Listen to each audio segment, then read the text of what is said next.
evening. Today's Thursday, January 25th.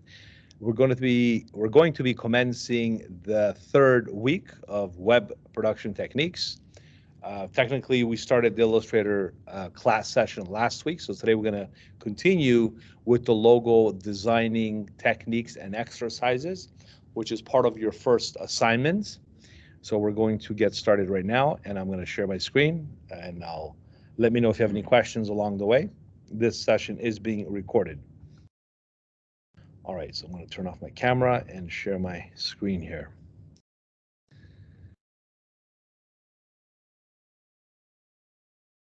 All right, so last week we ventured into the wonderful world of Illustrator, the most powerful digital drawing on the planet. I'm very enthusiastic to teach you guys this wonderful program. It is one of my favorite tools to use professionally and personally as well. I mean, there's a lot of things I do in Illustrator in combination with also another great program, which is Photoshop. So those two programs I use pretty much in my other jobs that I have to do as well, okay? Some of the stuff that we did last week is like a logo concepts. So we were able to generate, we looked at some of the more popular logos out there in the world, and I want you to be able to basically assemble anything that you creatively desire. I don't want you to have any limitations. So if you want to make anything in terms of objects and typography and a mix of both, I want you to be able to do it. I mean, creativity is tough as it is. Never mind the challenge for you to bring it together in a digital environment. Now, I also stress the importance of you creating concepts on paper. So if you like to draw, sketch, brainstorm ideas, I strongly recommend it because most designers take this crucial step to make a logo. It's not really a requirement, okay? But it is something that I definitely encourage my students to do. I think we started also with the MasterCard logo. This was amalgamating different shapes. We were able to create two circles, cut them in half or partial dissection in the middle, changing different colors, using typography, accents like drop shadows, bringing it up. Basically, we were reconstructing an existing design, and then of course we can change it up and make it different. It's a lot easier to make something different than to recreate the same thing. Just to recreate the same thing, you have to match the fonts. That's a very hard thing by itself, matching fonts. You have to go through a whole list of thousands and thousands of fonts. Thank God there's software right now that recognizes what font that one might be or come to a similarity of that font to make it happen. So basically, this is what we did with the MasterCard logo. Then we did another approach where we were just practicing basic Pathfinder shapes. We were also working with other ways incorporating objects and typography, as I pointed out earlier. Colors are very similar. I suggest use 1 to 2 colors on a logo, no more. There's no need to put more than 2 colors. Even 2 colors sometimes might be questioned, but sometimes it might give you that accent that you need. They do use 2 colors in some, but the logo has to look good in 1 color, black and white. Okay, this way you can make it any variation you like. Once that's done, then you can play with color ideas. Alrighty, and then I think we did one more concept by making like a special font. I think we download a font called Mind Creative, okay? Mind Creative. And then we created this Mind Zone business card lookalike from utilizing that font, creating outlines, extending the edges, and making our own stuff. So last week's video demonstrated all these techniques. I made a promise to you I'm going to make this YouTube channel work. So today I'll give you the link on the Blackboard, and you can access last week's video in case you missed it. And I'm going to make sure you have enough resources to get this done. So basically, when you come to my class here under web production techniques, you should see not only the virtual class link, you'll have a YouTube link as well, okay? So I'll make sure I get that done tonight. Otherwise, I won't go home. I'll stay here till I get it done, all right? Okay, so having said that, let's continue with the rest of the logo materials. I will also make some folders here just to keep things more compact, because then we have the Photoshop module after the second half of the semester. So right now, if you can, get these logo exercises folder, download that. We're working with that particular item, okay? We have the logo, wordmark logo assignment. I think I gave you an extension till the weekend. So it's not due today, it's due like on Sunday. I hope you don't have any plans this weekend. Okay, gonna get this logo done. And I think it should be enough time. I mean, if you really, I know it's your first assignment, your first, maybe your first semester back to school. You haven't been in school for a long time.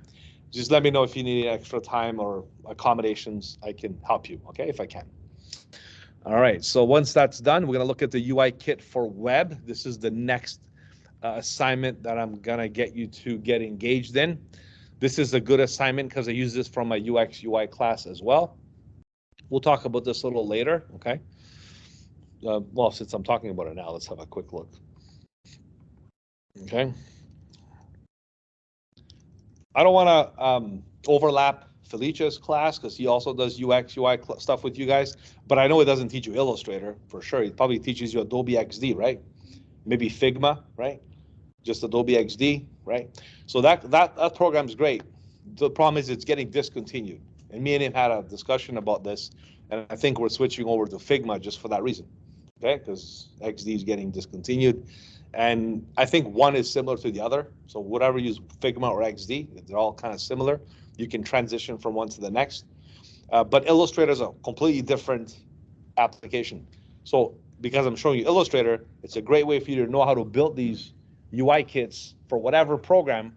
See, these programs will change from Sketch, I went to Figma, to XD, to other, UX platforms or UI platforms. But Illustrator is always going to be Illustrator. So once you learn this tool, you know you're grounded for a long time. So that's why we're going to do this in Illustrator, and you're going to create all these different things. You're going to create 3 various buttons, navigation styles, like interactive stuff, right? 3 various drop-down hamburger search menus. You're going to create 3 various sliders. You're going to create a weather integrated widget or a map component. This is very popular in most apps, whether it's Uber, whether it's Google or these other apps. They use some kind of a map system or a widget to check the weather and stuff. So who do you think makes these graphics that go on the phone, right? Look, see this? You think somebody just made that? Of course, right? Somebody had to design this. Somebody had to draw the little cloud, the number 2 with the Fahrenheit symbol and stuff, with a Celsius logo. Okay, somebody had to draw these little graphics. Somebody had to draw this map. Okay, images are images, but somebody had to make this. So again, a lot of designers love Illustrator for this. And of course, then they transfer those files to Figma, XD, Sketch, whatever.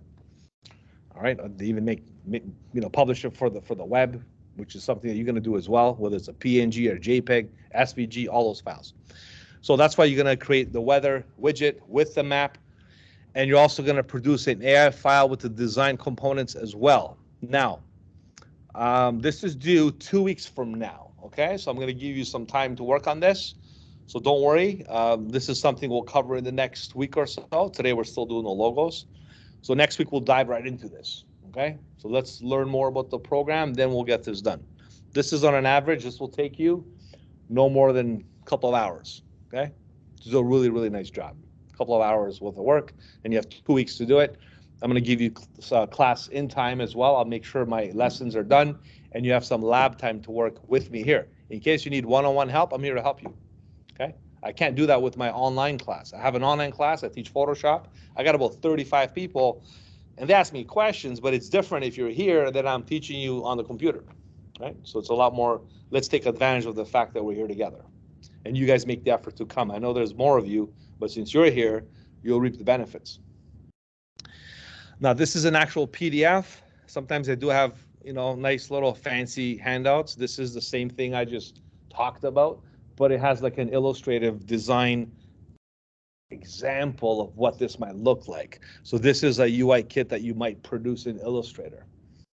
And then I'll show you how to take it to XD or Figma and make it work too. But if you just type in like UI kit, okay?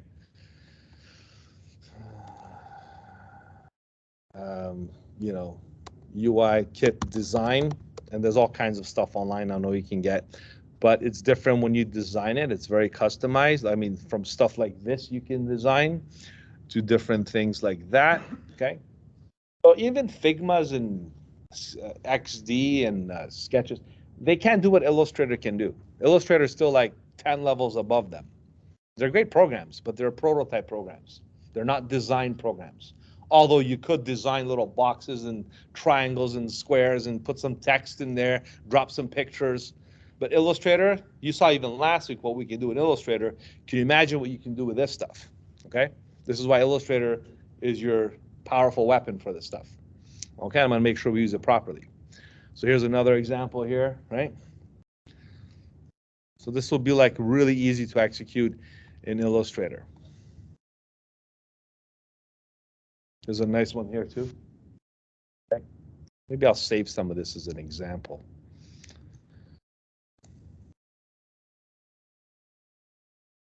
Right, it's like the background, it's different.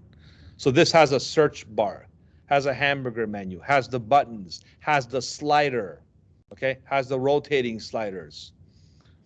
What else does it have? Doesn't have the widget though. So the widget is something that we're going to have to make separately, like the weather widget or the map widget. So some kind of a graphic involved.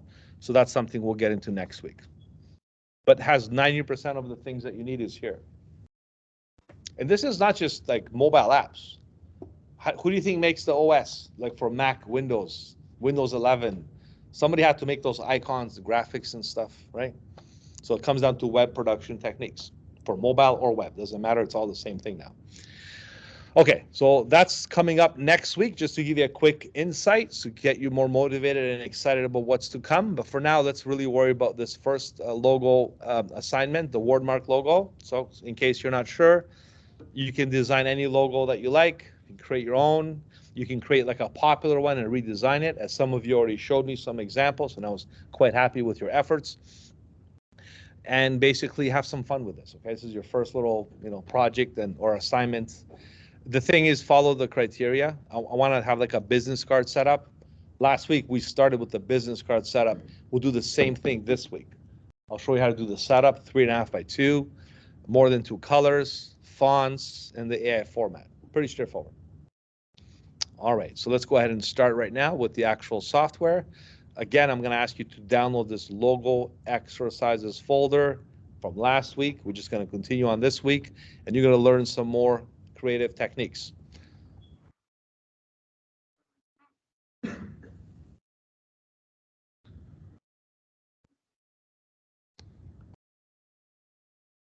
So blue, make this green. It's color code stuff all the time, so I know. All right, so class 3 to be logo. And, oh yeah, the logo challenge as well. These are the logo challenges that you're going to be creating to learn. We'll start that later on, okay? So having said that, we did all these other ones. Now let's do the real challenging one. We're going to get into this stuff, okay? But first, let's have a little practice. I know it's only been like one solid Illustrator class. Let's get a quick little warm-up, and then we'll tackle these things here. So let's open Illustrator to begin with. I'm just going to check my progress really quickly. So do open Illustrator, please.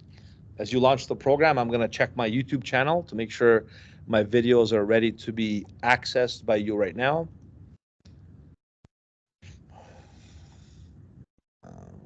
Playlists.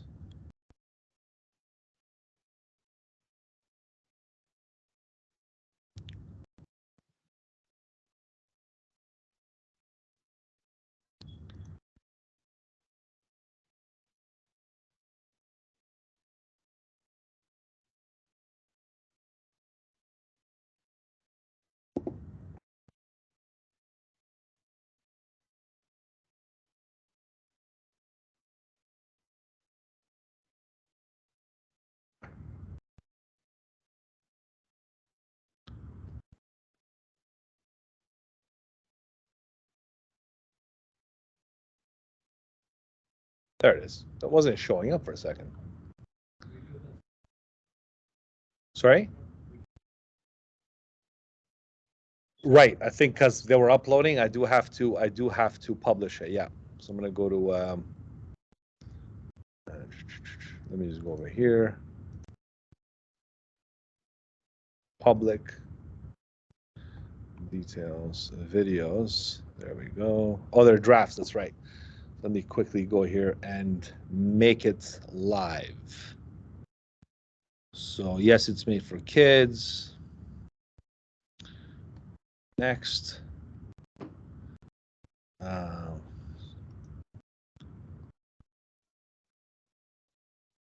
I'll make it public, okay? So there's no passwords and all this nonsense stuff. Publish, okay? So that's live right now. That's fine. Close. Let's do video now. I'll also like to put little thumbnails. I'll put the thumbnails after. Just don't worry about that little fancy stuff for now. Yes, it's made for kids. Copyright. Public. Publish. Okie dokie. So now you're ready to go. I'm gonna share this playlist with you. I like to keep it really simple with the playlist, so that's why I want to be able to get shareable link. So now if I go paste, there it is. Okay. So this link I'm going to post right now will give you access to this specific channel that's only made for us. And then you can access the other videos if you want, but I don't want to confuse you and have you all over the place. So let's just keep it together with this. Let me just, again, this is the link here. Let me see if it works. Recording session, this is none, which means you can add more than, okay, so that's working fine. All right, I'll paste that right now. So right now in the channel here, under virtual class link, I'm going to create another link. So create link, visible to you, paste. So this is the YouTube channel for video lectures. This is where the videos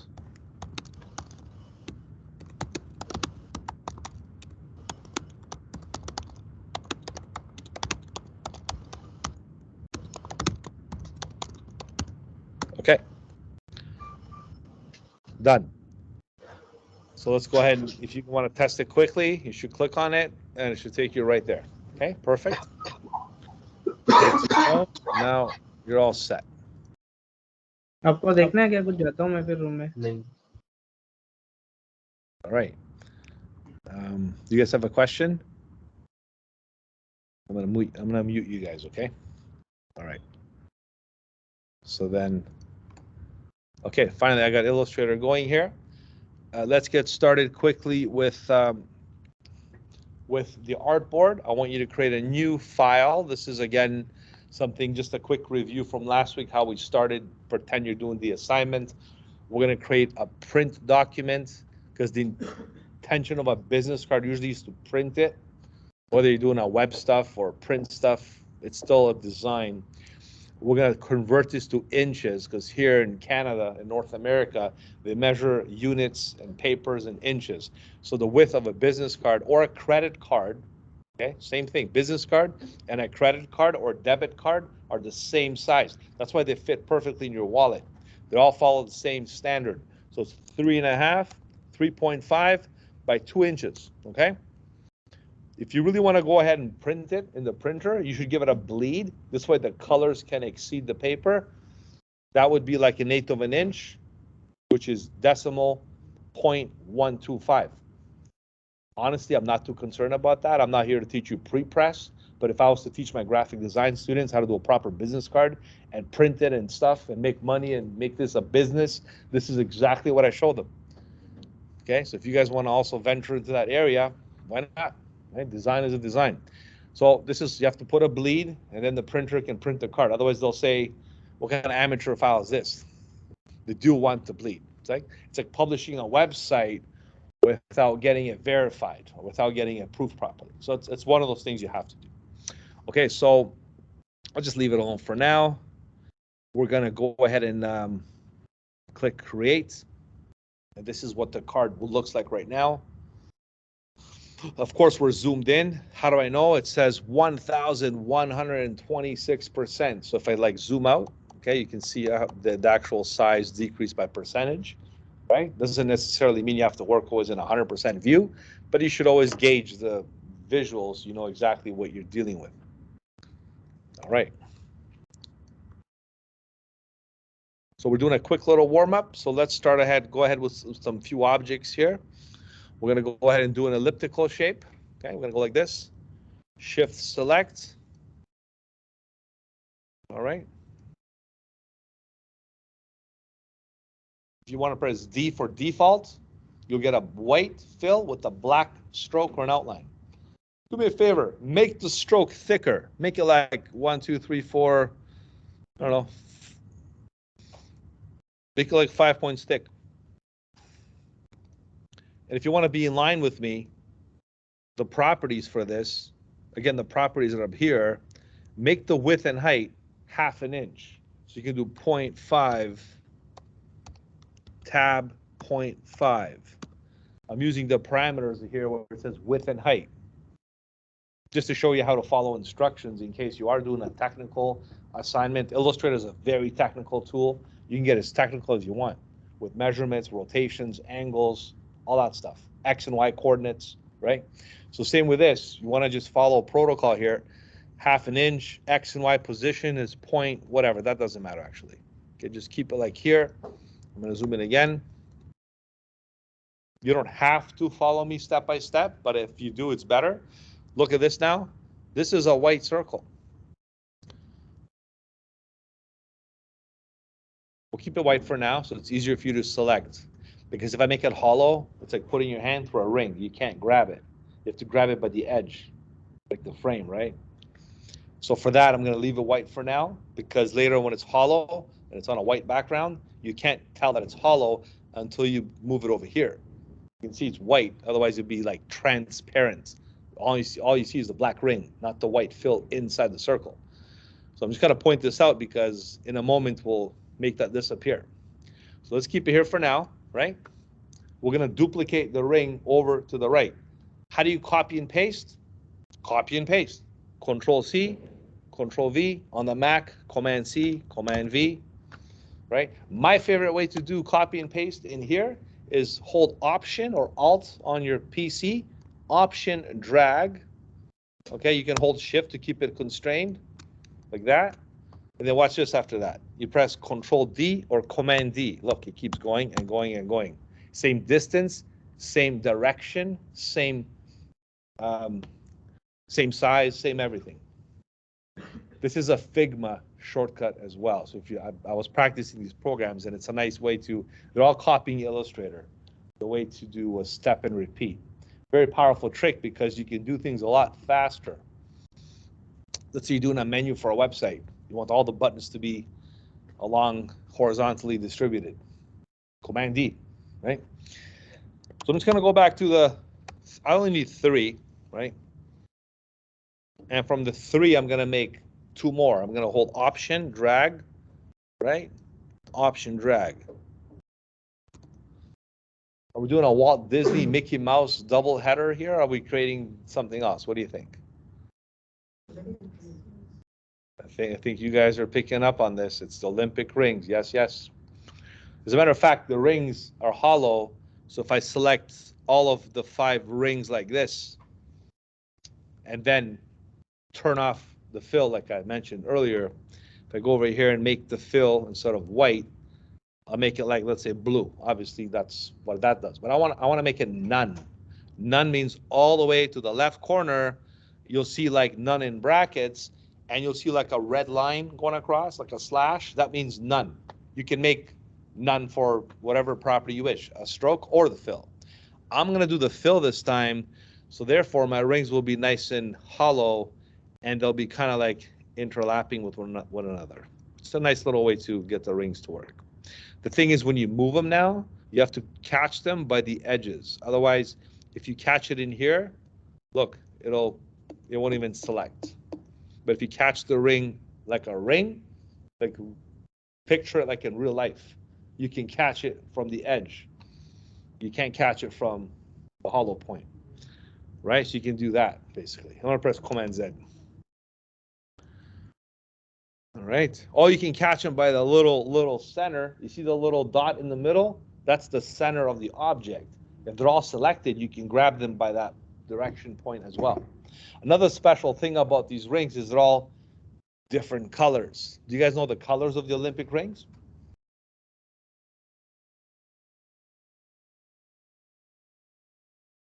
Right. Why is there 5 of them? And why are they all different colors? Do you guys know? 5 continents. Very good, right? How many continents are there?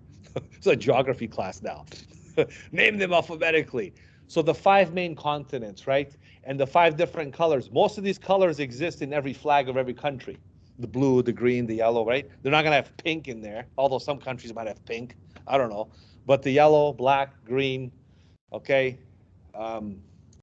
Yellow, black, green, red, yellow.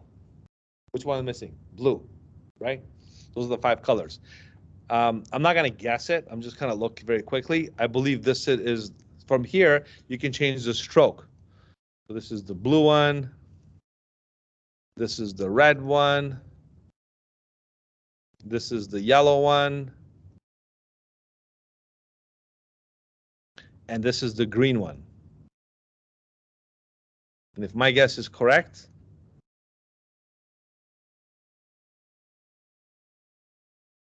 I'm going to join the Olympics.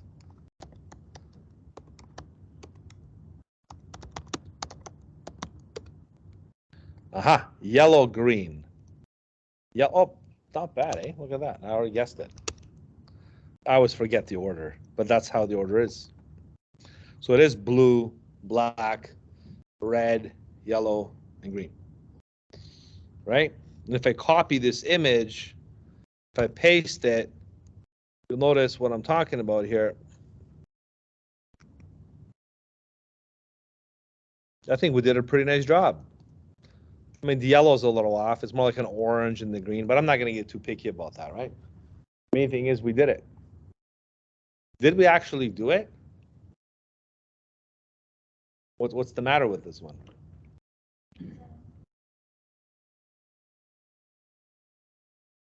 They're not linked. So how about this? Look, check this out. I'm going to grab this green one. I'll send it to the back, right? I'll send that to the back, right? And I'll send the blue one in the front, right? And I'll send this one here. What do you think of now? I just sent it to the back. What else can I do, right? So no matter what you do, it's not going to work. Okay? The only way it's going to work is if you really literally overlap each segment of the way it's connecting, which I'll show you how to do. But on a simple fashion, no, you can't do it. So no simple program can do this. You can go to Figma and try to figure this out, or Sketch, or XD. Good luck, okay? In Illustrator, you can make it happen. But there's a few extra little steps along the way, okay? So to do that, I'm going to keep this as reference, and I'm going to show you how to do that. First, I'm going to stop, just walk around, get my daily exercise here. So the winter calories, you know.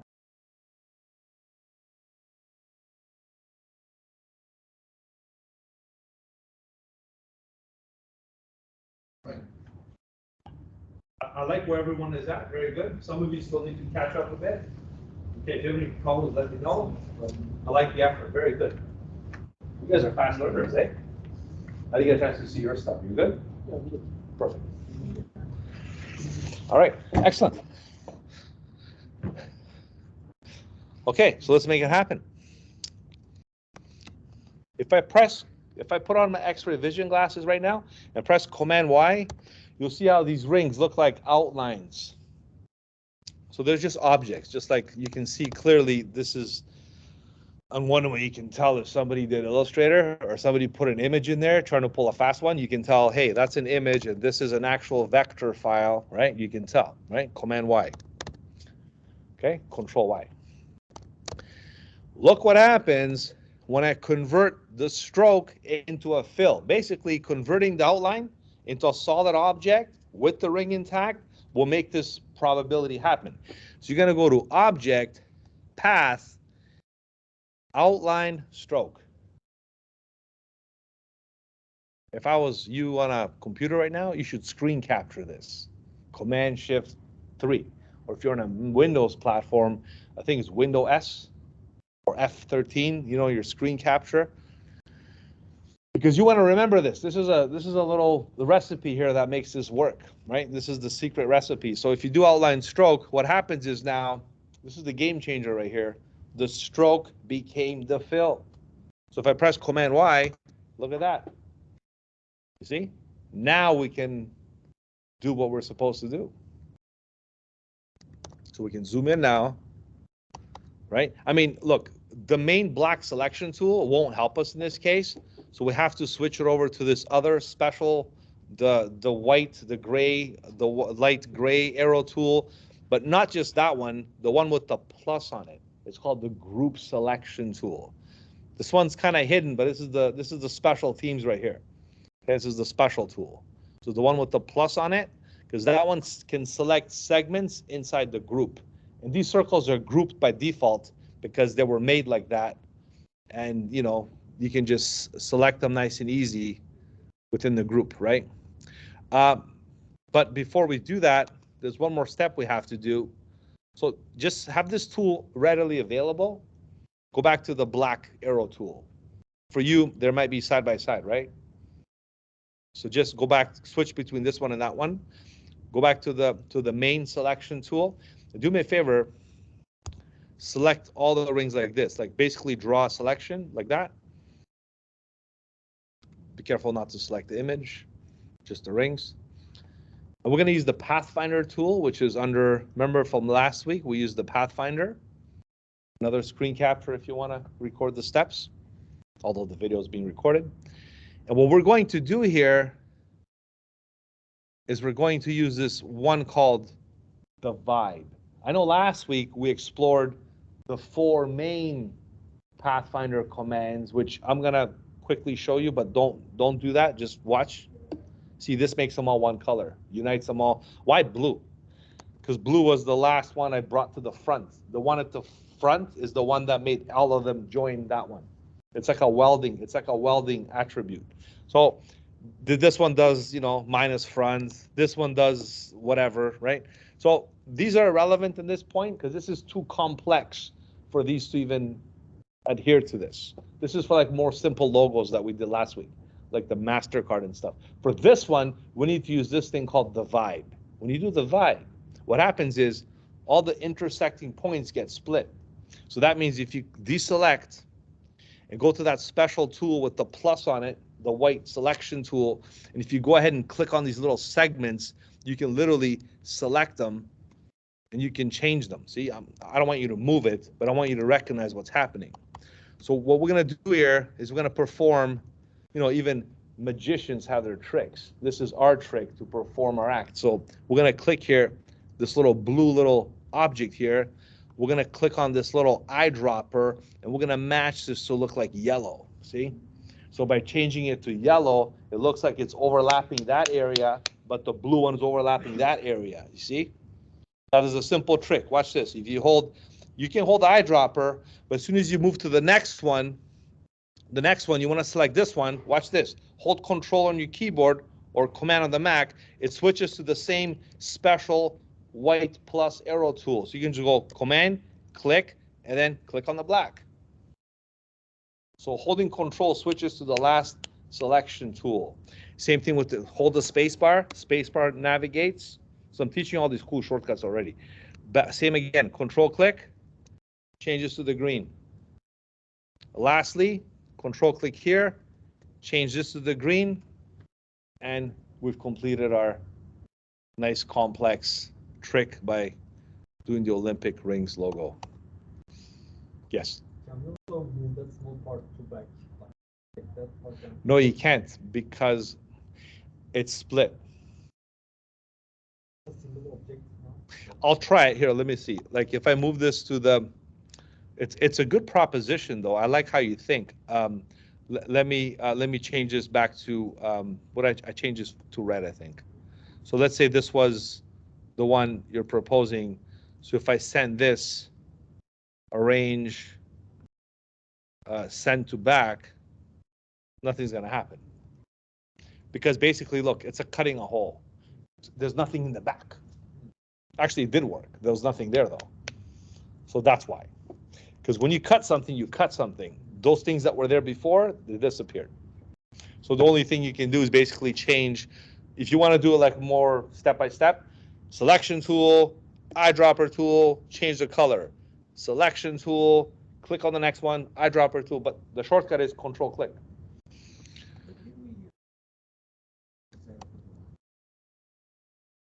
Because if you use the black one, it won't let you select that little piece. Try it. It won't work. It's grouped. As soon as you use the Pathfinder tool, it groups the objects. That's why. It didn't for you, unless you double clicked. If you double click, you can then select them, but then you have to press escape. You can do it either way. I just like using the white with the plus. It's called a special tool because it selects grouped objects. In this case, a Pathfinder executed scenario with a bunch of circles. Yeah. Yeah, so I know that's a little overwhelming one. So let me repeat that again.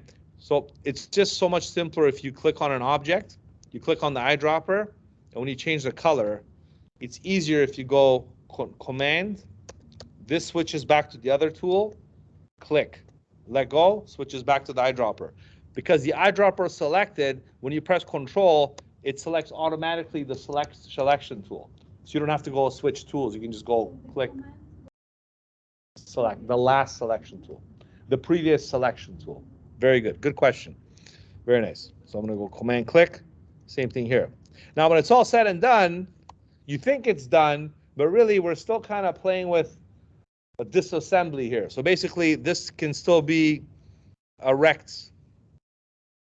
I mean, you can still go ahead and make this like a rect object, you see? So what I want to do is solidify these excluded parts.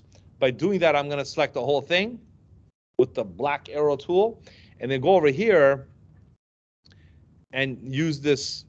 This is not necessary, but I think it just solidifies everything. It's called merge. It's in the middle. If you click on that, it'll merge all the leftover shapes. It kind of cleans it up for you. And now you have a proper, finished, designed Olympic Rings logo. So you're one of a few that can do this now. Not a lot of people can do the Olympic Rings logo. I bet you. Just ask anyone on the street. Or anyone that you might know. All right. So you can go ahead and save this if you want. It's a nice little exercise. I'm going to just call it the Olympic Rings logo, make it nice and big. When it's grouped, you can do all kinds of nice things with it, right? You can copy and paste this into like the other programs like XD, Figma, Photoshop, because it's vector, right? So it's nicely done like that. See, there's the preview. Look how nice and clean that looks, right? The way we executed this was really nice. Go ahead and save it as the Olympic Rings logo. And if you did this with me like this fast, that means you guys are really good learners. I'm not trying to throw compliments loosely, but I mean it. It's really good. I'm pretty impressed with your learning curve. It's really good. Yeah.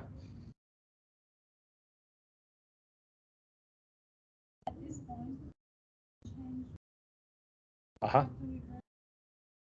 Not really. Oh, you can still do it. It's a little trickier, but you can do it. You can do it. You can still do it.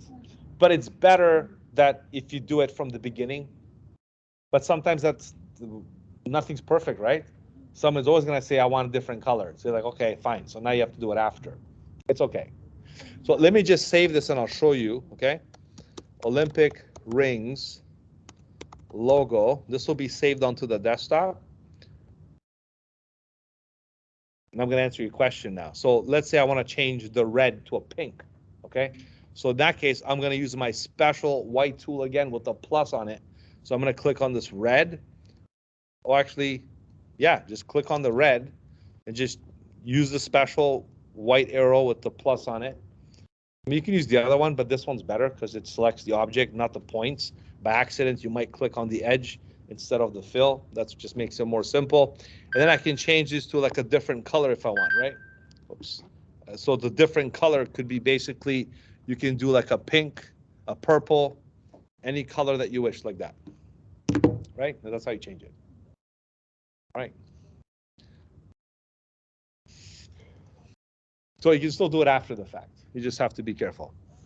All right, let's continue with the next one now. We're going to save this again, do a file save. And we're going to go ahead and maybe we can make a new document to start the next one, okay?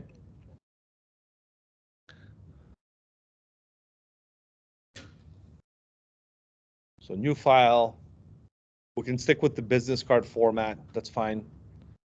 CMYK high 300 for images. Hit the create button, right?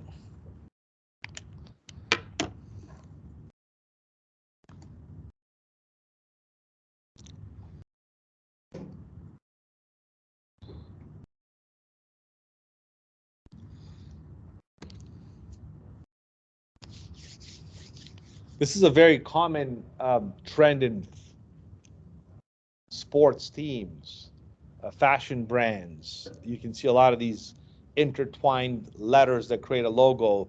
Baseball is very famous for this. Okay, this is the San Diego Padres. You know, fashion designers, Gucci. You know, let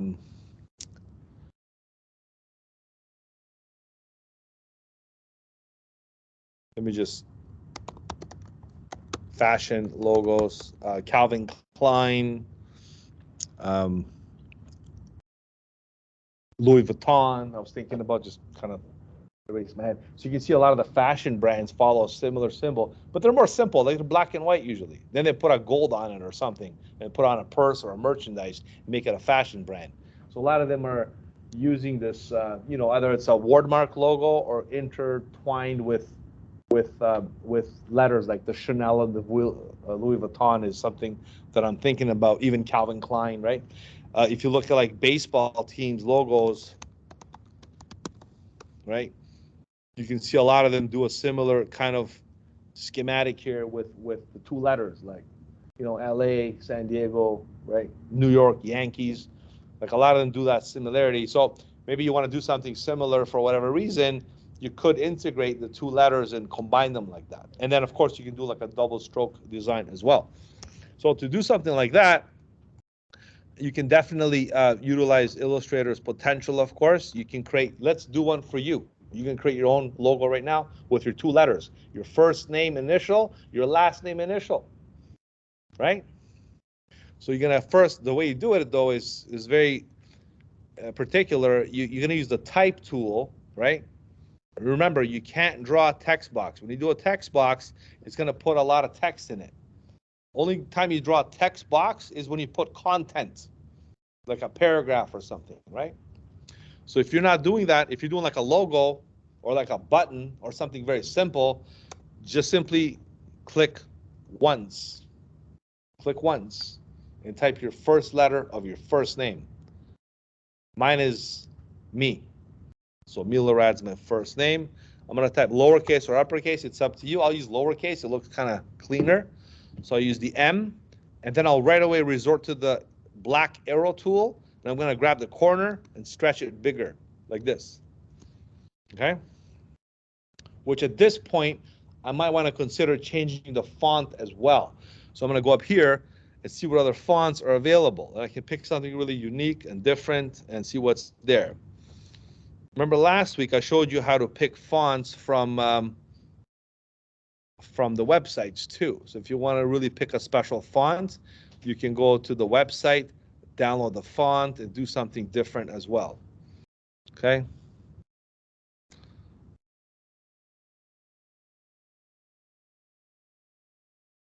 Okay, so I'll stick with the Myriad Pro. I still the default font here.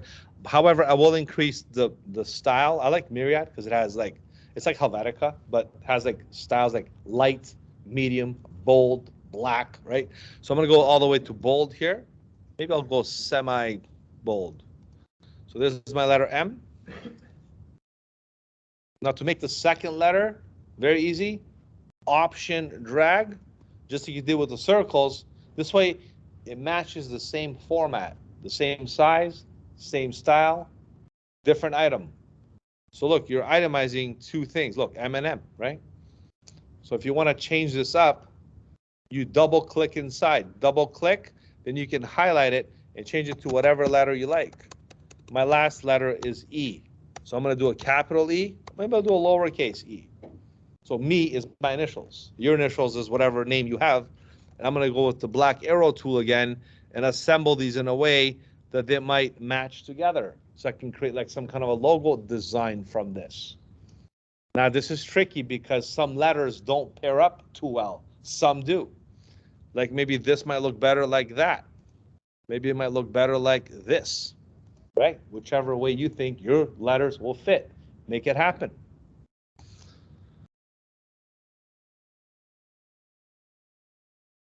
Maybe I'll put it up here, right?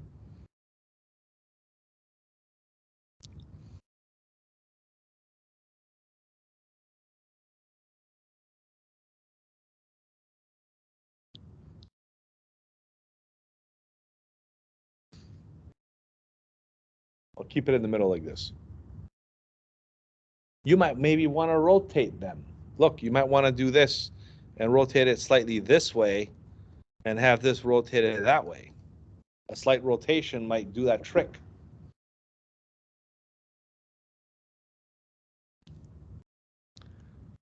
So this, you can spend an hour doing this, I know, but we'll just fast forward it a bit now. Let's just say that's what you're looking for, right? The next thing we'll do a very similar thing like we did with the logo previously. We're going to select both of these, and to convert them into objects, we got to go to, and this is a very special thing, so make sure you screen capture this too. When I tell you to screen capture something, aside from the video, it's a quick note-taking process on your digital screen.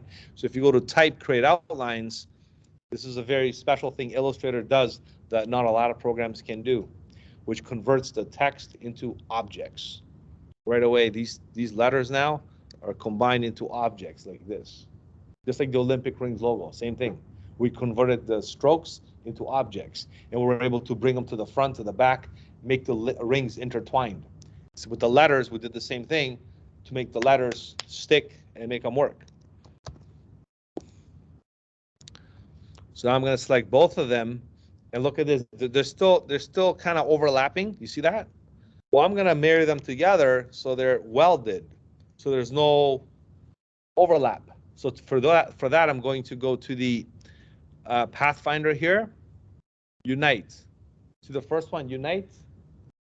So now that intersection is gone, and these letters now are together forever. They're welded. They're welded. Which now you can obviously change the color. Try different colors. Now what's special about this is you're like, okay, why couldn't I just leave it black? Well, because it's one color, you can then add a stroke and it'll perfectly outline the shape of the object, which in this case, let's try the red or the orange. You can see how nicely that flows, right? So you can really do some cool stuff with the strokes. Now you got like a brand name happening there, right? So that's the benefit of merging the objects or the letters into one as one shape. And now you have artwork. This is now art. It's no longer, I can't change the font now. It's done, right? I can only change colors and strokes at this point because this is considered an object. That's why you should maybe write the font that you used in case you have to recreate the logo 10 years from now. You're not going to remember what font you used.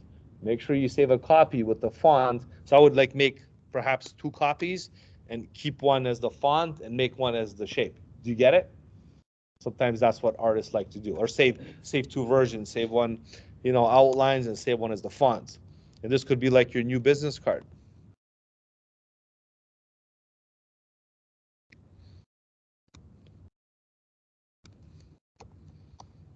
Oops.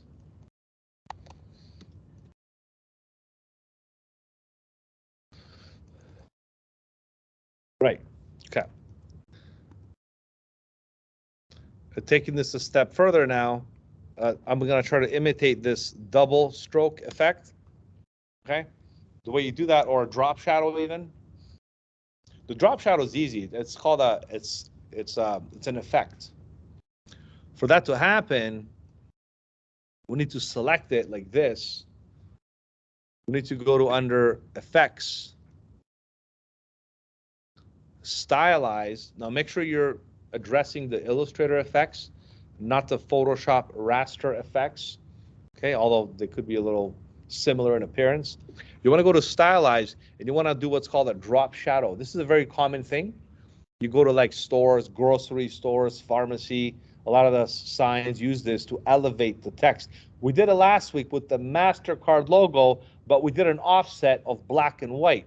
This one is an actual drop shadow, which creates a fuzziness or a soft touch Gaussian blur edge. So basically it looks feathered. So if you do a drop shadow, it's going to look like real drop shadow. The difference is you have to be specific with the offset. So instead of 0.09, I'm going to do 0.029, 0.029, and the blur is 0.03694. I do this because of the size of the document is small and the size of the blur has to be minimized. So I know it's very incremental, but this is just what I do, okay? Unless you want to put, 10 px for pixels, 10 pixels. I just like to work with the inches because it's already there. So I'm just going to go decimal 0.297, decimal, you can put decimal 0.3. As long as it's 0.3, 0.2, 0.4, you're okay. If it's higher than that, it'll be too blurry, okay? When you do something like this, I repeat, do not go back and do it again. Let's just say you say, I want to change it. If you go back again, it's going to give you a warning. It's going to say, you sure you want to do an effect on top of an effect? Not a good idea. It's like you're doubling it up. It's going to mess up the program. It might even crash your computer. See, Illustrator has no boundaries. It'll let you do whatever you want. But you have to be very smart, strategic, and execute proper. So you don't want to do the effect again. Once you do it once, you get this warning, cancel. Because the way you want to edit the existing effect is through the appearance panel. This is already an effect that's applied to your design. So you want to go to Window, look for the appearance panel. Just be conscious. It's a common sense in a way, but I want you to be aware of these things. Because some people like to triple click, double click, and try different things and experiment. Nothing wrong with that. But you're gonna run into all kinds of trouble with this program because it's very finicky and you can really, do the wrong thing. So just be careful and cautious about your steps. So if you go to appearance, look, it shows you, hey, you got a stroke, a fill, and you got a drop shadow. So if you click on the drop shadow, you can go back and edit it here from the appearance panel. You want to screen capture that? Now's the time. I'm throwing everything at you in this class because I'm seeing your level is pretty good at learning. So I'm not also going too fast and too all over the place, but these are important things that go a long way with many, many examples of ways you're going to integrate with work. Whether it's a button for your website, could be a little slider for the UI kit, could be a logo that you're making right now. The drop shadow is a drop shadow, doesn't matter. Or a bevel effect or something else, a blur and stuff. But this is pretty common, so just click cancel or OK, and that's how you can edit this. Of course, you can always edit the colors, right? So you can do that and this and different things.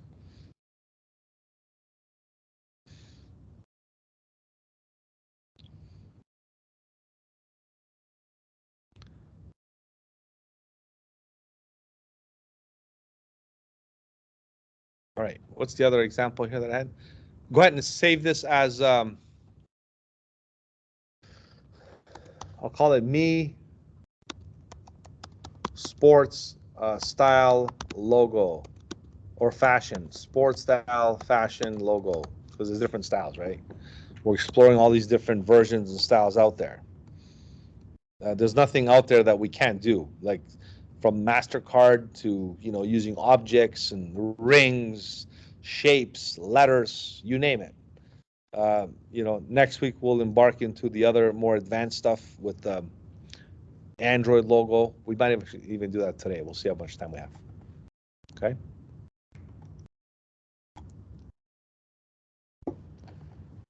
Okay.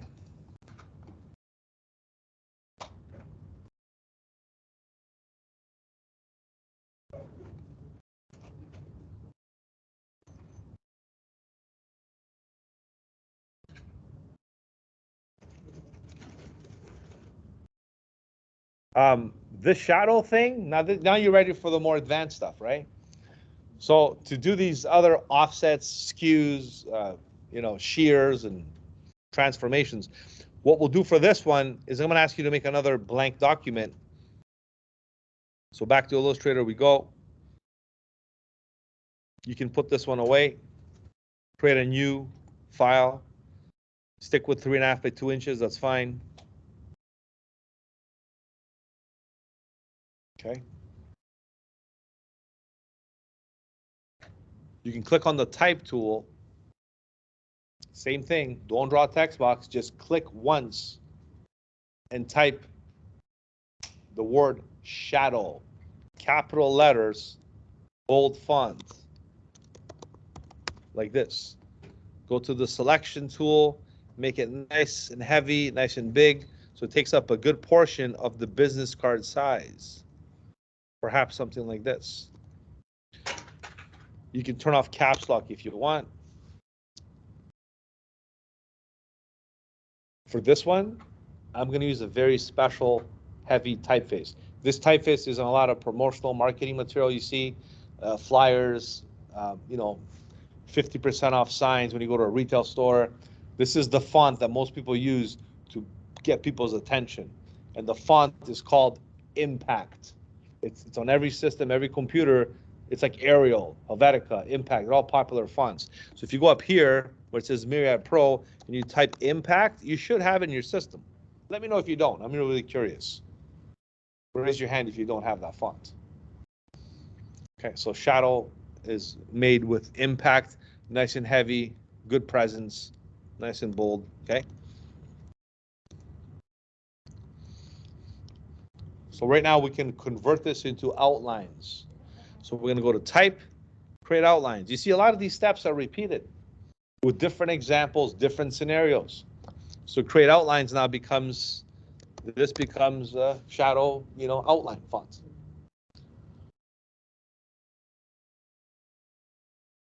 Okay. Please let me know if I'm going too fast or I'm losing you at any point. We're good so far? Okay, good. I'm looking at your facial reaction. Got the AI character recognition here. human integration. Okay, so we're gonna go to object. Okay, make sure it's selected. Go to object, transform. You ready for this one? Reflect. You see, a shadow is nothing but a reflection of itself. Okay, a reflection on a different surface. There's not like water reflection and these fancy ones that we'll do maybe in Photoshop. This is a very simple shadow reflection. So by using the reflect, it makes sense. And the reflect will be vertical or horizontal. So we're going to go with the actual, so I know it sounds opposite. The horizontal is the axis. Get it? The horizontal axis splits it vertically, right? The vertical axis splits it horizontally. Does that make sense? So we're using the horizontal axis to split it vertically. I always get that mixed up for some reason because I'm thinking one and not the other, so it's the opposite. So make sure you click on horizontal, and more importantly, make sure you click copy. You don't want to flip the original. You want to make a duplicate of the original. So by hitting copy, you're making two of them, and you move this one down here. You see? If you hold shift, you can move it nice and easy. Yeah. I'll come there.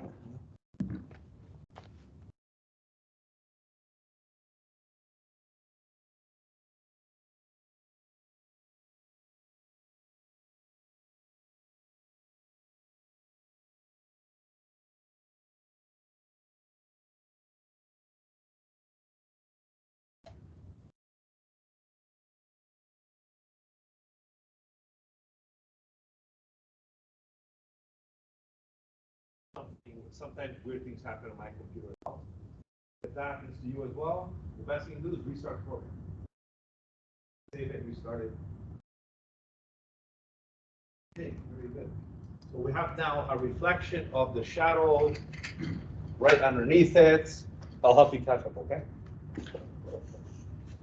I like this little screen here. It's nice. I can even draw on it too. Do your teachers use this at all or no? No? I'll be the first one, see?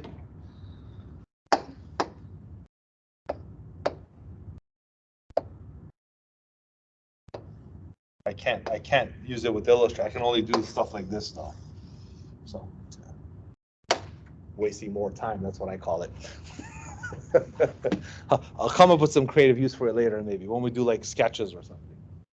Okay, so once you do the flip, what we're gonna do next is we're going to convert the fill into a gradient, because that's the only way it's gonna diminish into the distance as the effect has it as a shadowy effect. So to do that, I need all of you to make sure this is 2 columns, not the 1 column, so you can easily catch this middle little button here, and this has gradient on it.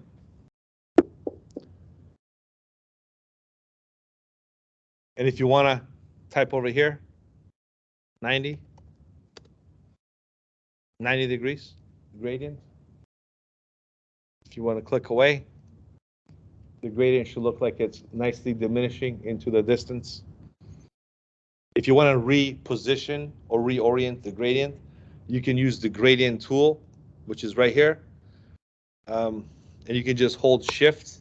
You can do this, or you can hold shift and go the other way and stop over here. You follow me? Try not to catch these things. Rather than catch it in anywhere else, it does a uniform application. So basically it's like this, like that. Right? You don't have to do that though. This was just fine. This at 90 degrees was just fine. Okay? So whatever works.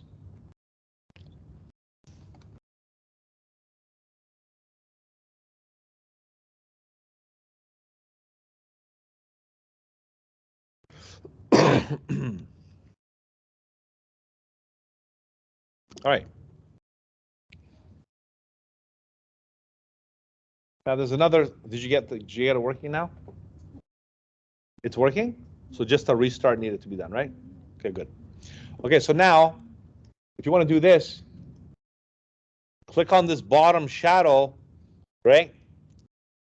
I'm going to take you to a very special tool here. You gotta, to find it, press S.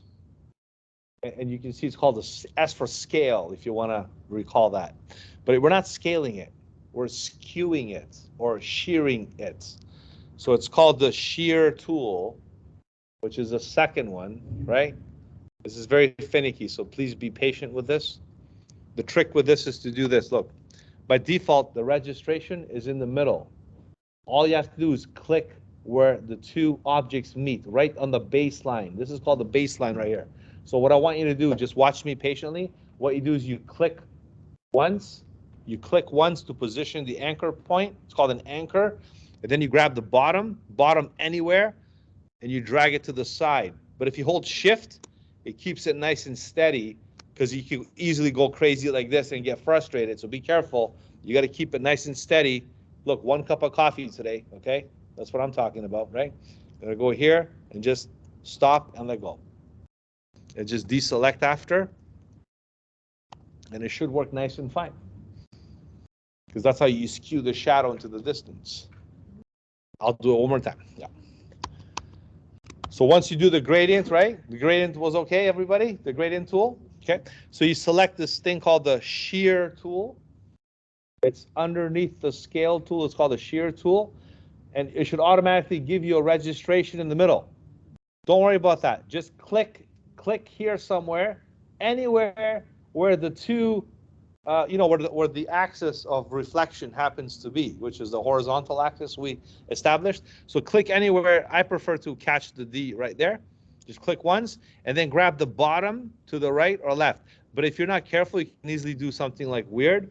So if you hold shift while you do that, just keeps it nice and stable, okay? Stability adds when you do that, and then you just let go of the mouse, and then let go of shift. So shift, drag, nice and easy, and then deselect. You then might want to group the two. You can select both of them, press Control G or right click group. This is not necessary, but just an extra step.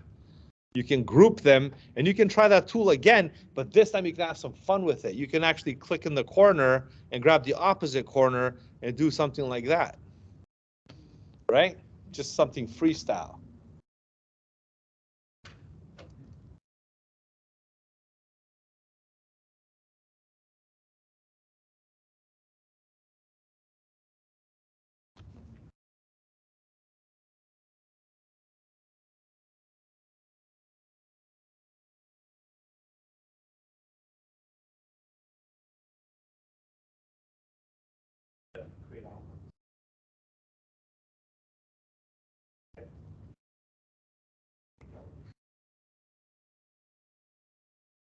Only the bottom one.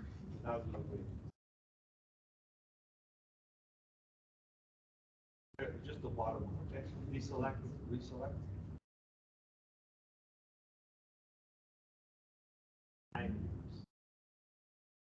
Type it in. Perfect. And then do the shear. That's that special tool over here. This one. That's the second one, right? Very good. Then hold shift. Keep those straight lines.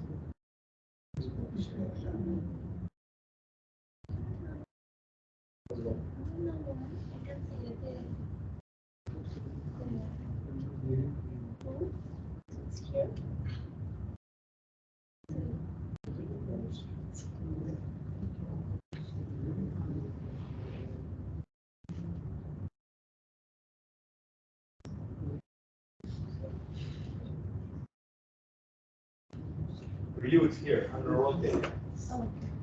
Oh, sorry.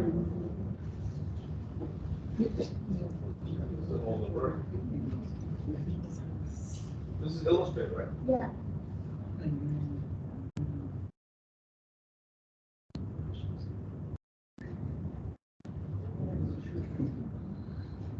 Oh, there it is. Shear tool. It's on the bottom. It's the fourth one. The fourth one. And then we click here. Here, and then move this all the way this way. The fourth one. Okay. You're welcome.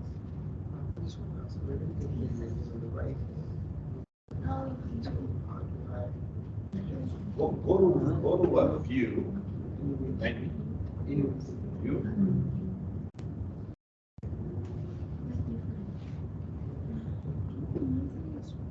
Yeah, window. Window. Yeah. Instead of view, it's on the window. Workspace. Essential classic. There you go. Now you can access all those little palettes later. Yeah, these are nice little tips for the views, if those of you who don't have that. My interface, the way it's set up, it's a classic interface, right? So watch this, under window, workspace, classic. I love the classic. You know why? Because it gives you like everything from the past to the present. If you go with these modern ones, they're missing half the stuff that you need. So it just makes it easier for me to grasp the whole application. Okay.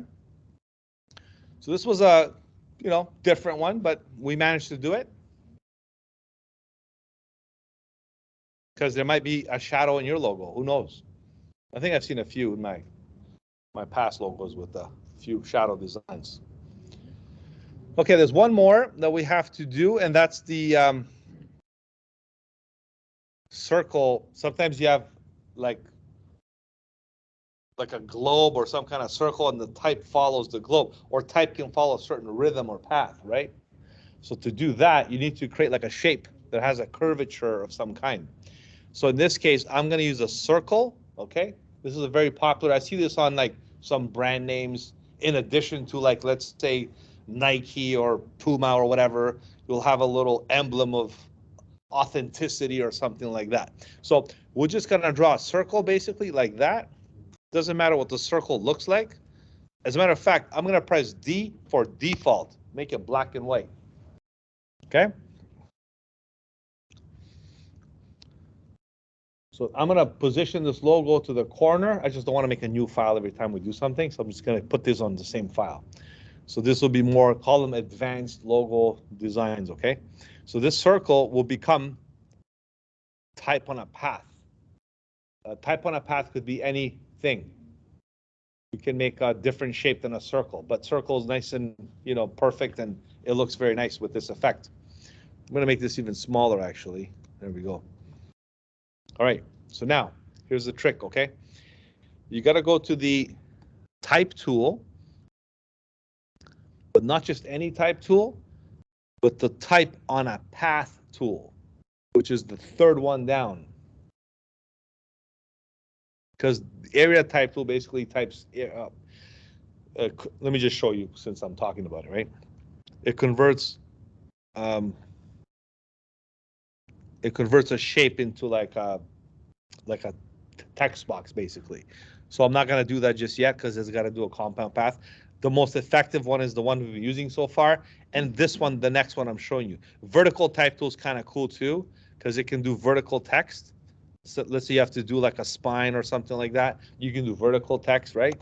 But the one I'm showing you now is called type on a path tool, the third one. So for that one, you're gonna be very, very precise with your mouse. And I'm happy to see all of you have a mouse cursor by now. That's good. So if you click, watch this carefully.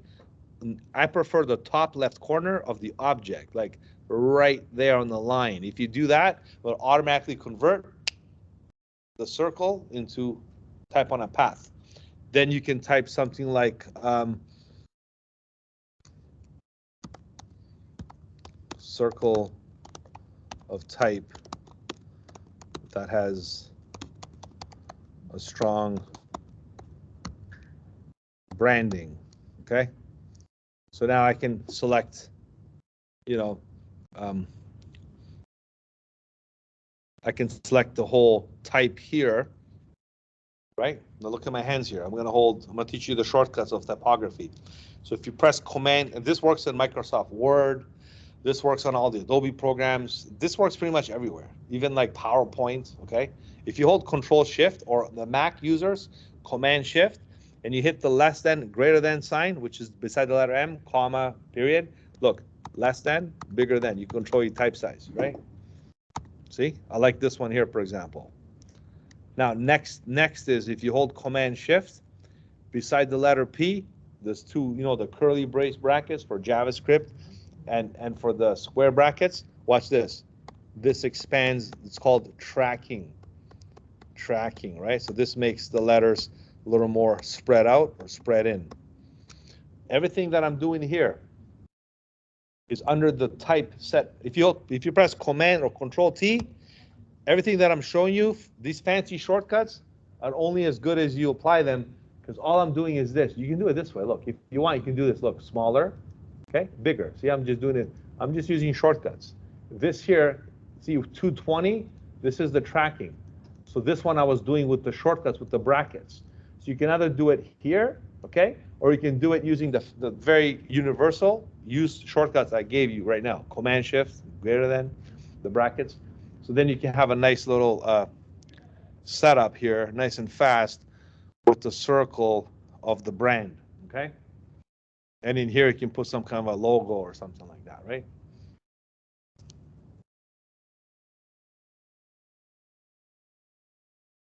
So if you like double click or triple click, so Command Shift on one hand, at the other hand, the brackets, the curly brace brackets. Beside the letter P, there's the square and the curly brace brackets in the same thing, okay?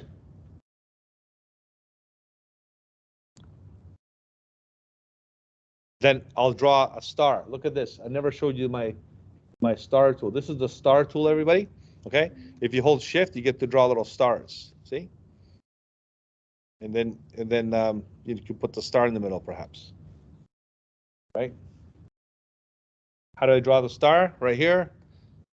There's not just square, rectangle, circle. There's also polygon. Look at this. You can draw a hexagon. I love hexagons because you can do some cool designing with them. Look, you can go like make it small, like option drag.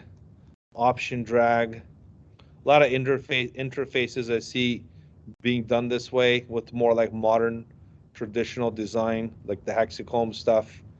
You can do your own thing if you want, right? Right. If you don't like the hexagons, you can choose different variations. You're not into hexagons, maybe you're into pentagons, right? So if you're into pentagons, then watch this. You ready for this one? This one, more shortcuts. You draw the shape, right? Look at my other hand. I'm holding the mouse down. I'm gonna go up, up, or down, down. I can do a triangle. The least amount of sides an object can have is 3. Triangle is the least amount of sides you can have an object. From a triangle, you can go square, rectangle, and so on and so forth, right? But 3 is the minimum. If you go up, you can go 4, 5, 6, 7, 8 octagons and stuff.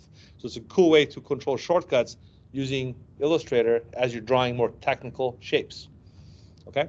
Same with the star. Watch this. You see the star? You're going to go to the star tool. A lot of these, like special 50% discounts. You draw a star, right? Look at my other hand. It's going to go up, up, up, up, up, down, down, down, down. Right? So you can draw a star. Now here's another one. Ready for this one? Control or command brings the things in. So you can have like a nice little starburst looking effect. So now you got a real discount happening, right?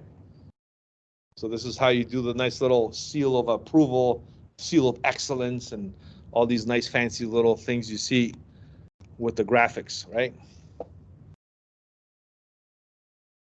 And this is all kind of built into the program. You just have to know the shortcuts that I'm showing you to execute.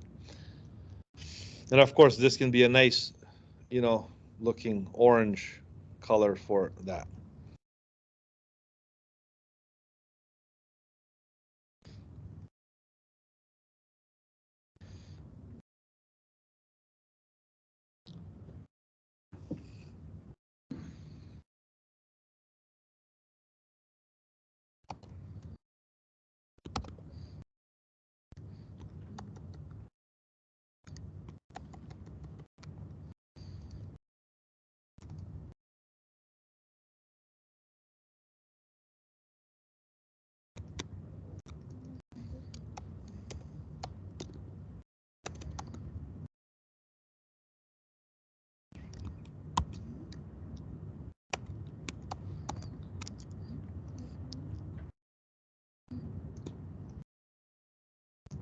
There, so you get people's attention. That's how they make these flyers. All these flyers you see, signs and stuff, they do these little gimmicks like pricing, discount, sales, right? Okay, let's save this as well. We'll call this advanced, approach to logos or something. I'll save it as advanced logos.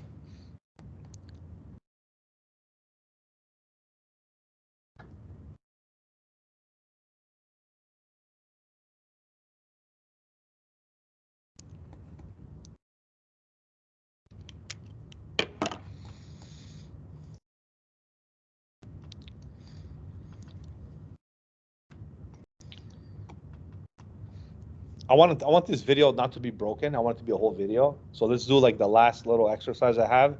Then I'll give you guys a break, and then I'll give you some time to work on your assignment, okay? Because we're almost done for the lesson. So let's just go straight through. You guys have been very, very, very good so far. Keep up the good work.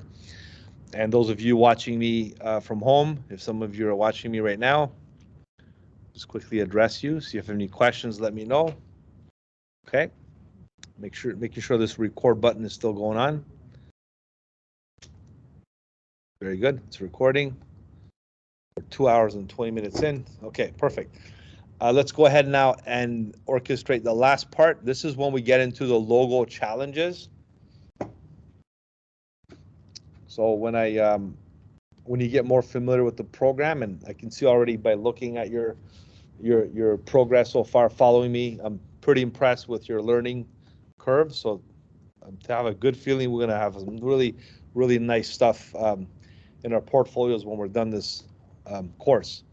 So I'm going to go and access this folder now, the logo challenge, because we pretty much executed all these leftover logos for us that we had to do. Oh, one more thing, the double stroke. I got to show you that one as well. Let me do the double stroke first, and then we'll get into the logo challenge.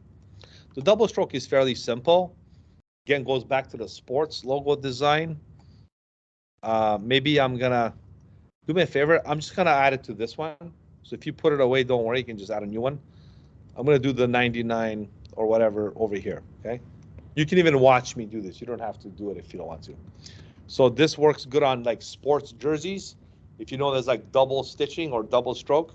To do this, it was very tricky because we had to do what's called the overlapping of the same property, thicker stroke in the front, thinner in the back, and back and forth.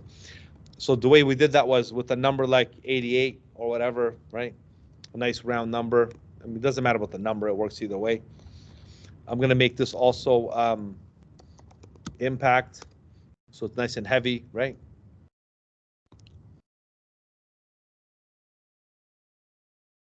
So I'm gonna pick a nice bright color like a red. So we'll grab your attention quite nicely. I'm also gonna give it a heavy black stroke.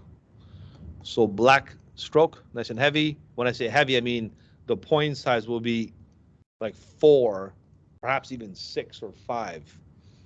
Okay. Heavy enough to make the clarity not as vivid. It'll look like all jumbled up and kind of like oversaturated, right? So that's fine because we're getting toward the right effect here. You need to do this in order to achieve the double stroke effect. You got to overpower the stroke. So in this case, black's going to be the more dominant color. We're going to make that thick. We're also going to go to open the appearance panel. I introduced this earlier when we add a drop shadow, and I showed you how to edit the drop shadow in the same appearance panel that was here. Let me just kind of make sure.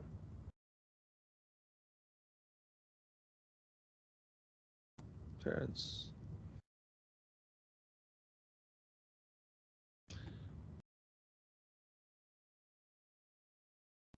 I guess we should have done this with the appearance panel. That's fine. We can do it after.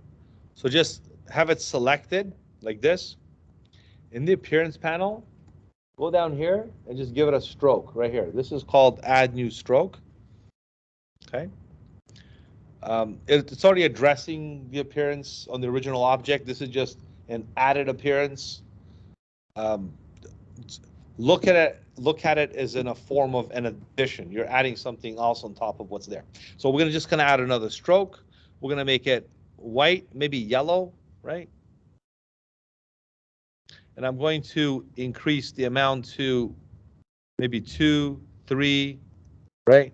Maybe I'll go to like 1 point. But then initially, the original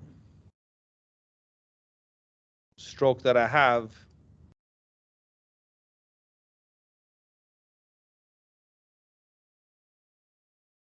yeah, I don't like how it's, honestly, they did something to the program that it's not the same as before. To edit was a little trickier. I have to drop these down to 4. Do me a favor, let's do this one more time. I'd rather do this because it's getting a little jumbled up and confused. I'm gonna do it one more time.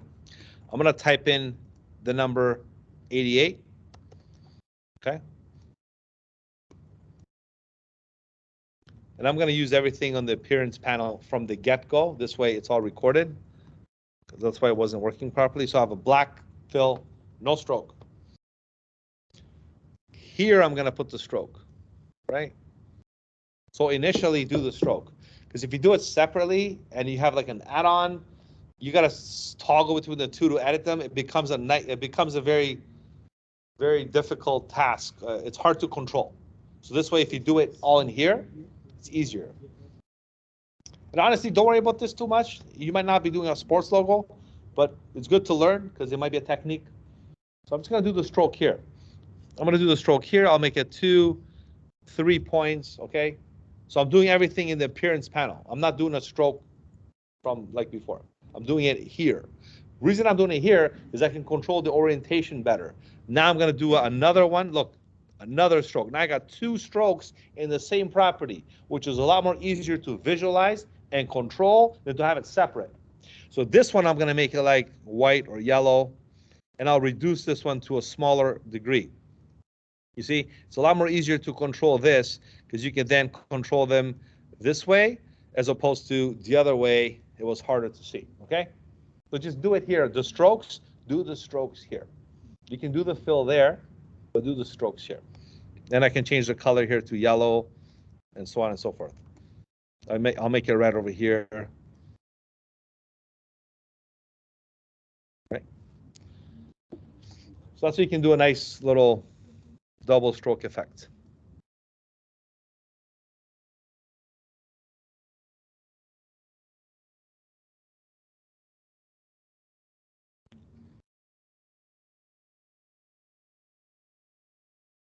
Right. Okay, so let's save this one as well.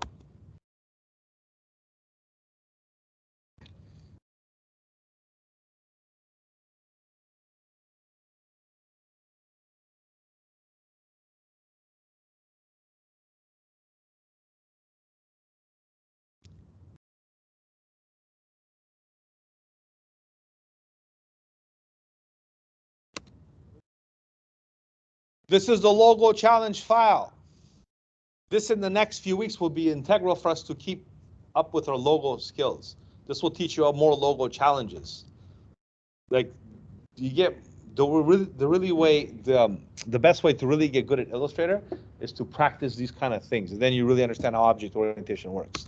So I'm just going to ask you to open this file right now. We'll do one challenge, and then we're done for the evening, okay? And next week we'll do like other ones and stuff. We're not going to do all of these. You know why? Because they're very similar, but I will tell you which ones would be different, and that's the ones you will vote on. So the ones that are circled are the ones that students in the past picked.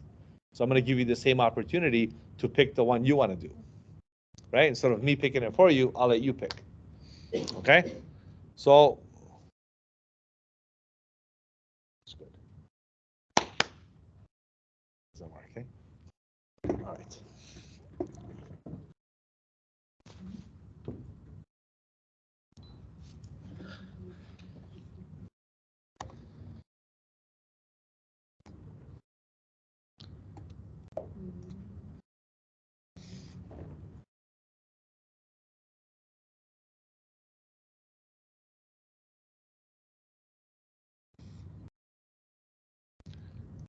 Which one do you want to do?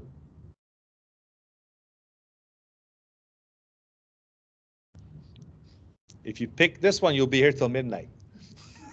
If you pick this one, you'll be here till 10 o'clock. This one, you might finish at 9. Which one? The double P. The double P? That's fine. I mean, you all have to agree, though. We're all here together. Which one do you guys want to do? Double P? Well, they all present a challenge, so not to say one's better than the other, but that's fine. You guys want to do this one? That's good. This will keep us nice and busy because it'll teach you how to do a reflection. We did already do a flip, so it's just a matter of knowing how to trace an object. Okay. All right, so here's what we'll do. Open up the layers panel. Now, Illustrator has layers. Layers is like sheets of paper stacked on top of each other. So by default, if you go to Window and access the layers panel, you will see something like this: tracing and template. Layer 1 is the template, the original layer that this sits on. The problem with logos, and when I was a lot younger, my job for one of the companies I was working with was to redesign logos from existing logos that they couldn't get. Walmart will give us those pins that you see employees wear. I used to make those. I used to wear the greeting pins with the happy face, and you know, let's say you have like electronics department, hardware department, right? We have to make those pins in vector, and we would get like really bad looking things like this and have to recreate it in vector format. So these things became like vector files. So our job is to recreate logos. So not only the challenge is to recreate these, but to match the actual whole geometry and how it's executed. So all these whole challenges, and same as this one. So how would you make that? Do you think we can match a font? If I grab the letter P, right? No way I'm gonna sit here. You're gonna be here a lot. You're gonna be here till next Thursday trying to figure out which P works with this thing. So it's not gonna work like that. Best way to make this P is to recreate it from scratch, right? And good thing you picked this one, because if it was a more complicated geometrical shape, I'm gonna have to teach you a whole lesson on drawing with the pen tool, because that is a pen tool. That's a tool by itself. As my graphic design students, we give them pen tool challenges for like weeks until they master it. And I'll make sure I give you the similar opportunity. So lo and behold, since we're talking about the two P's, the third P is the pen tool. So press P on the keyboard and you'll select the pen tool, the infamous pen tool that's been around since, you know, the beginning of graphic design. This tool is so important that all creative, advanced, professional applications have it. Even Figma and Sketch and XD have this tool. This tool lets you create any shape that you want. You just have to be good at creating this tool. I remember back in the day, just this tool alone can land you a job in the industry as an illustrator, because this tool can draw anything. So, but let's just keep it simple because we're just drawing straight lines here. The way you start with is you switch this stroke and fill, because you can't draw with the fill, because once you do this, right, it starts to cover it up and you can't see what's happening. So I'm going to press delete, delete. My suggestion to you is to switch this so you have like a stroke, just like we did with the rings. The stroke with no fill, it's hollow. So this way when you draw, you can see right through the actual lines, right? You see what I mean? So therefore, let's set the parameters to like no fill, stroke, right?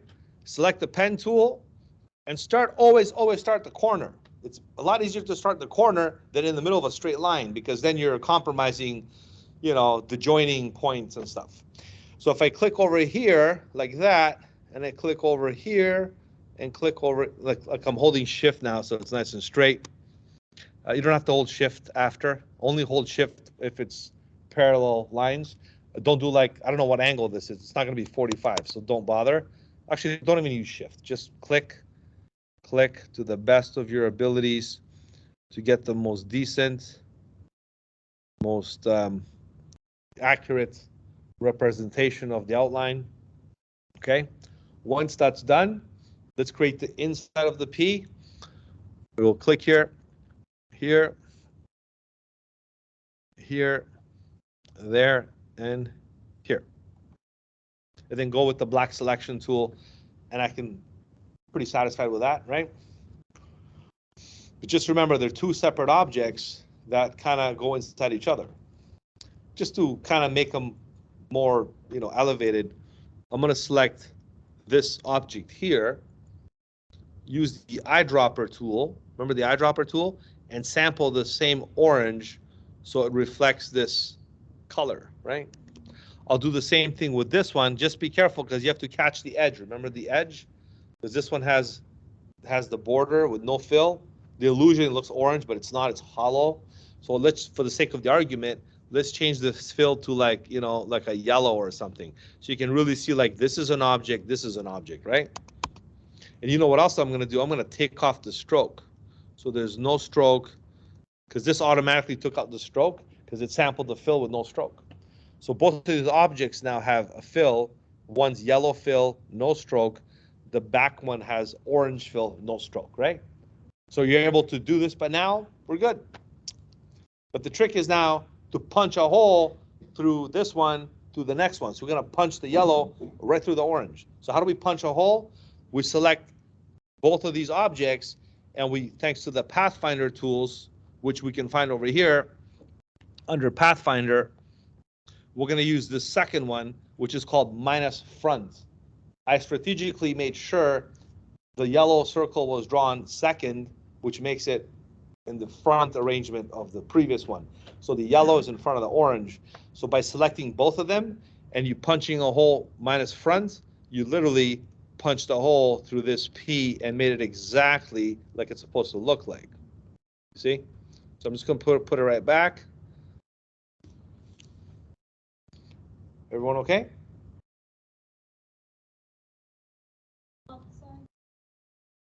So I went over here and I made sure this was applied and this was none. This was none, no stroke. So the stroke is set to null, nothing, nisto, and the fill is set to whatever color you want, orange.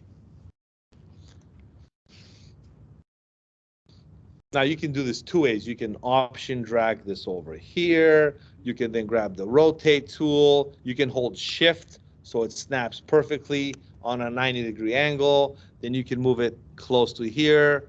Use the eyedropper tool, catch the same blue, go back to the selection tool, move it in place, right? That's easy enough, right? Or you can do this. Let me do option 2. You can grab the P. Are you okay now? Everyone's okay? Okay, I'll help you in a second. So do it any way you want. You can even do like the reflect tool and flip it that way or flip it the other way.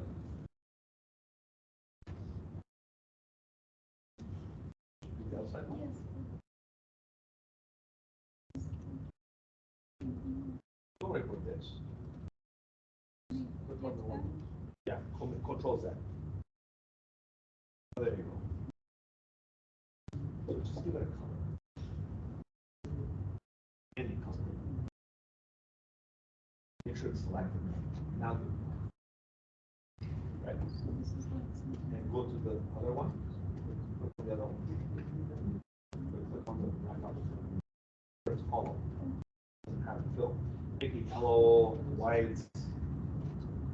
No, but make the fill yellow or something, right? Perfect. Now select both of them.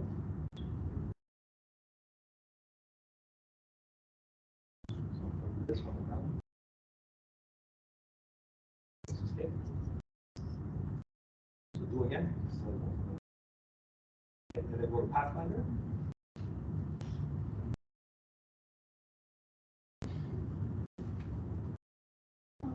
Okay, so that punches a hole through it. Okay. Everyone else okay?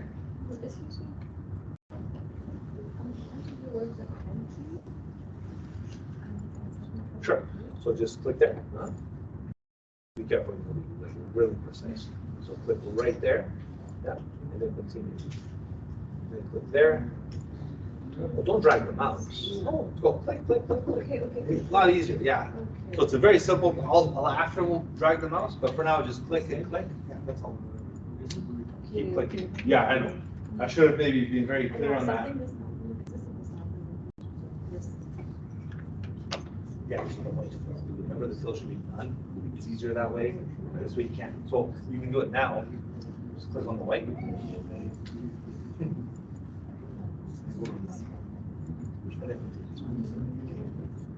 Go back to the pencil. Select exactly where you left off. And keep going. Is everybody else okay? I know the pen tool, like I did it fast and stuff, and it looks easy, but it's not. The pen tool is really complicated tool. It takes, honestly, weeks of practice, even months. When at first, I wasn't taught the pen tool really well. I avoided it as much as I can, and then later I realized you want to use these programs, you gotta learn the pen tool, especially if you want to like draw and stuff, right? We can do that with the pen tool. We can use it using two circles. We can extract one from the other. That's fine. And now you can take out the whole thing. That's it. And then do the next one. Same, no fill, black stroke, do the next one. Okay? So if you guys want, you can just option drag this when you're done. Rotate it, right? Change the color. Make it blue. And then put it on top, right? Or like I mentioned earlier, you can also do this. You can go to Object. Remember this one? We did it like a few examples ago. Transform, reflect, horizontal flip. Remember horizontal means vertical. Remember copy, And then you can move this one here. Didn't work.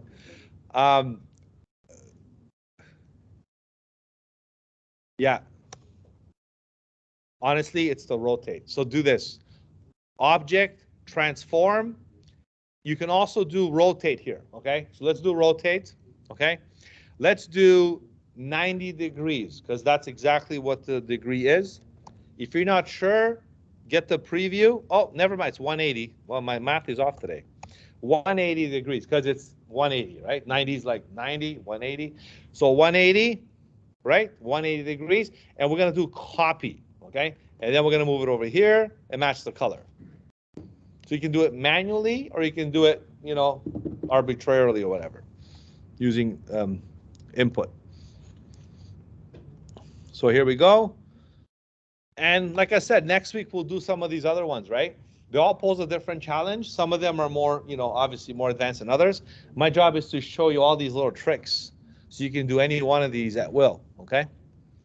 So I'm just gonna group these two, okay? Command G.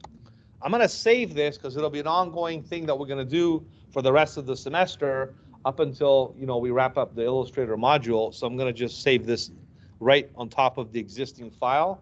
If you want to put it somewhere separate or keep moving it to the other folders, because you see every week that we do these classes, you know, I keep track of our folders, class 1, class 2, class 3. So I want you to do the same thing to keep our structure organized.